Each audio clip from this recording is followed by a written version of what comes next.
Yahobu, Bapak Ibu Pendeta, Sinenge, Majelis dan warga Gereja Amin, ini adalah channel YouTube Sinode Gereja Amin. Karena itu, bagi yang mencintai Gereja Amin, tontonlah, subscribe, like, dan bagikan. Gereja Amin yang tangguh, mandiri, dan peduli. Tuhan Yesus memberkati.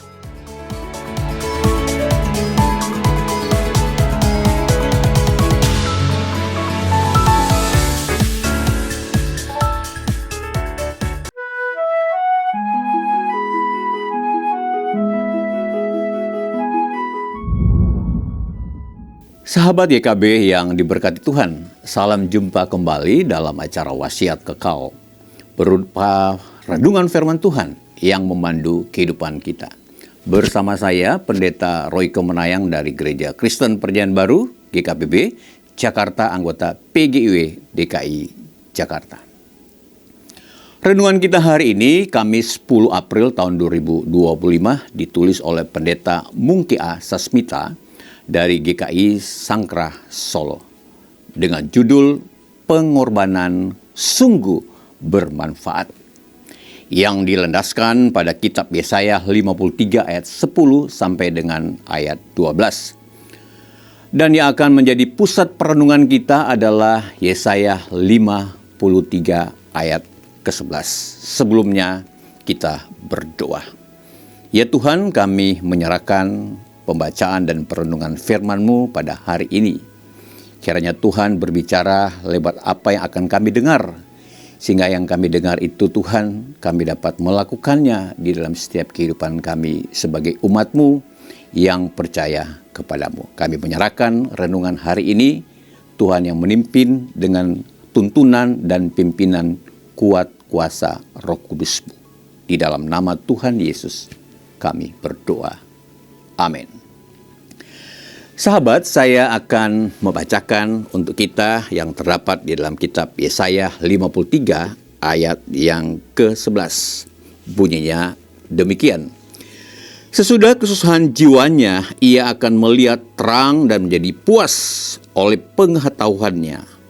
Hambaku orang benar itu akan membenarkan banyak orang dan kejahatan mereka dipikulnya.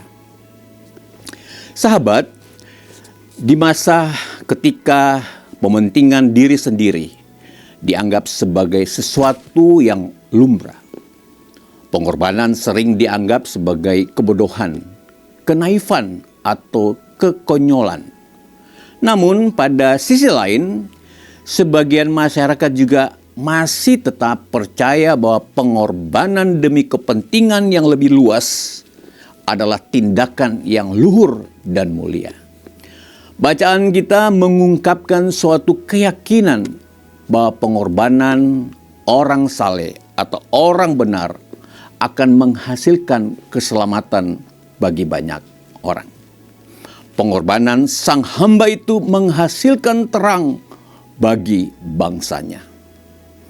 Apa yang dimaksudkan dengan pengetahuannya bukanlah soal kepandaian atau intelijensinya, melainkan hikmat atau kebijaksanaannya. Hikmat itu lahir dari ketaatannya kepada kehendak Allah.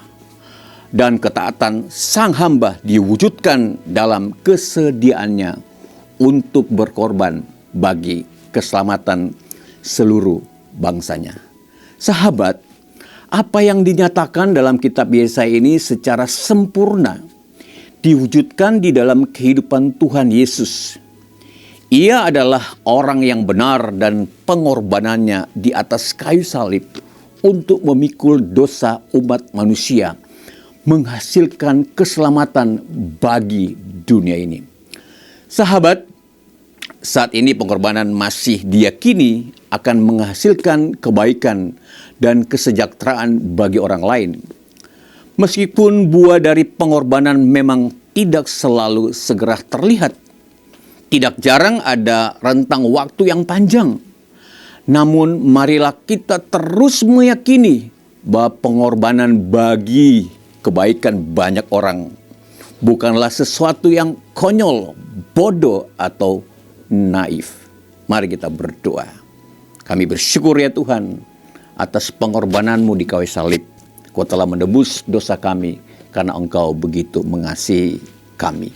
Oleh sebab itu ya Tuhan, kami tidak akan menyia-nyiakan pengorbanan Tuhan untuk kami umat manusia yang telah ditebus dosa kami oleh Tuhan Yesus sendiri di kayu salib.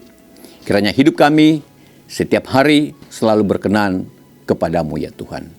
Di dalam nama Tuhan Yesus yang telah menjadi juru selamat hidup kami berdoa. Amin. Demikian renungan kita hari ini. Jangan lupa subscribe, like, dan bagikan kepada sebanyak mungkin orang. Tuhan memberkati